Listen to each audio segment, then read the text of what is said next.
Assalamualaikum warahmatullahi wabarakatuh. Selamat pagi Bu Siti. Semoga kita semua diberikan kesehatan dan kelancaran di segala aktivitasnya, amin. Perkenalkan, nama saya Ivan Ade Aryadiasa dengan NIM 22017 93874 dari kelas LA41 mata kuliah Kalkulus 2. Dengan ini saya akan mempresentasikan materi perkuliahan Z Transform Output System dalam rangka ujian akhir semester pendek Kalkulus 2. Terima kasih. Saat ini saya akan mempresentasikan materi Z Transform Output System dalam rangka ujian akhir semester pendek Kalkulus 2. Transformasi Z merupakan bentuk lain dari transformasi Laplace maupun Fourier. Jika transformasi Laplace dan Fourier dapat digunakan pada fungsi diskrit maupun analog, transformasi Z hanya dapat digunakan pada fungsi diskrit. Suatu deret runtun waktu adalah contoh fungsi diskrit yang sangat sesuai untuk dianalisis dengan menggunakan transformasi Z. Transformasi Z memainkan peran yang sama dalam analisis sinyal waktu diskrit dan sistem LTI, yaitu LTI adalah invarian waktu linear, sebagai transformasi Laplace dalam analisis waktu kontinu. Contohnya, di dalam domain Z konvolusi dua sinyal domain waktu ekivalen dengan perkalian transformasi Z yang berhubungan. Dirumuskan dengan X dalam kurung Z sama dengan tah hingga sigma N sama dengan min tah hingga X kali N dikali Z pangkat min N. Z adalah suatu variabel bilangan yang kompleks, yaitu Z sama dengan RE pangkat J omega, digambarkan seperti di bawah. Karena transformasi Z adalah deret pangkat tah hingga, transformasi ini hanya berlaku untuk nilai-nilai yang deretnya konvergen. Daerah konvergensi ROC X Z adalah himpunan seluruh nilai Z agar X dalam kurung Z mencapai nilai yang terbatas. Jadi setiap waktu kita menyebutkan transformasi Z, kita menunjukkan ROC-nya.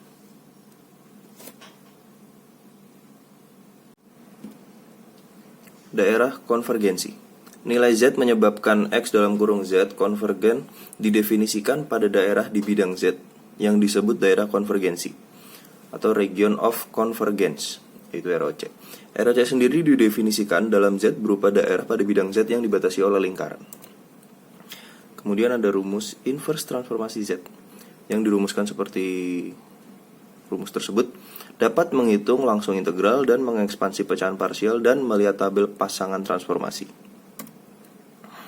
Kemudian transformasi Z satu sisi bersifat unik, yang hanya untuk sinyal kausal, karena sinyal ini yang bernilai 0 untuk N lebih kecil daripada 0, yang dirumuskan seperti rumus di bawah, yaitu X plus dalam kurung Z sama dengan tah hingga sigma N sama dengan 0 X kali N kali Z pangkat N.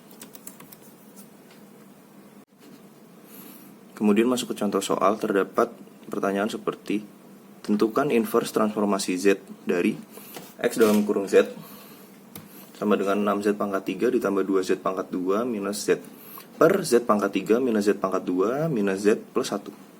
Jawabannya yaitu pemfaktoran dari X dalam kurung Z per Z menghasilkan X dalam kurung Z per Z sama dengan 6Z pangkat 2 ditambah 2Z min 1 per Z pangkat 3 minus Z pangkat 2 minus Z plus 1 sama dengan 6Z pangkat 2 ditambah 2Z min 1 per Z min 1 pangkat 2 dikali Z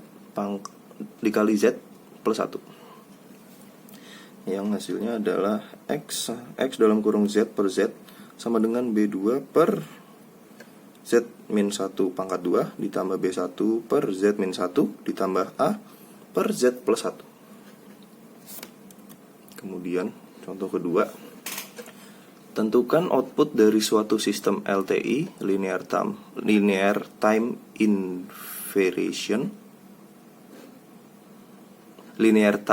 invariant yang dinyatakan oleh persamaan beda Y dalam kurung N plus 3Y dalam kurung N min 1 ditambah Y dalam kurung N min 2 sama dengan 4,5X dalam kurung N ditambah 9,5X dalam kurung N min 1.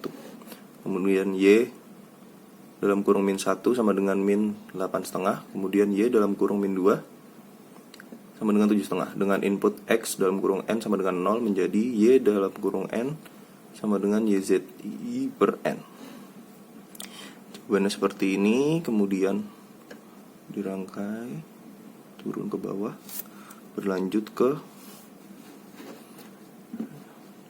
setelah dihitung menghasilkan Y plus dalam kurung Z min 3 dalam min 3 dikali min 8,5 dikurang 2 dikali min 8,5 Z pangkat 1 Z pangkat min 1 ditambah 2, minus 2 dikali 7,5 per 1 ditambah 3Z pangkat min 1 ditambah 2Z pangkat min 2 yang hasilnya 17Z pangkat min 1 ditambah 10,5 per 1 tambah 3Z pangkat min 1 ditambah 2Z pangkat min 1. Kemudian dilakukan perhitungan lagi dan menghasilkan YZ dalam kurung sama dengan 6,5 sama dengan 6,5 dalam kurung min 1 pangkat N ditambah 4 min dalam kurung min 2 pangkat N.